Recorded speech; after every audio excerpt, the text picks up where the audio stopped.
ê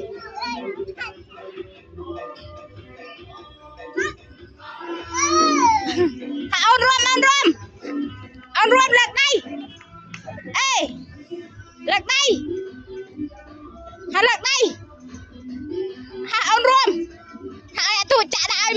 mày du không bạn mày du hả bạn đã du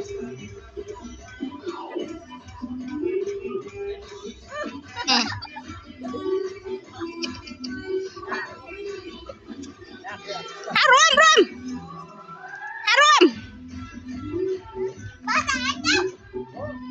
atau rum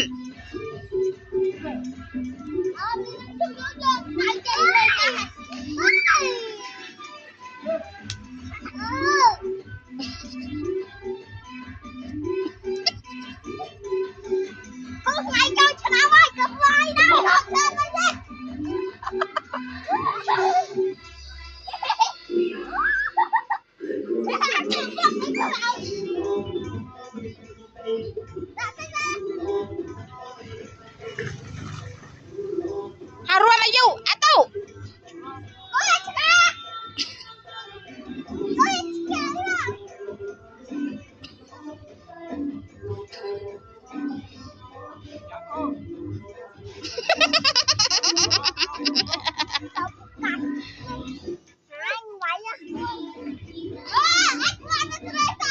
ngacak con trai với chân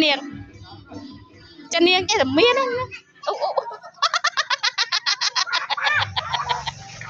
đánh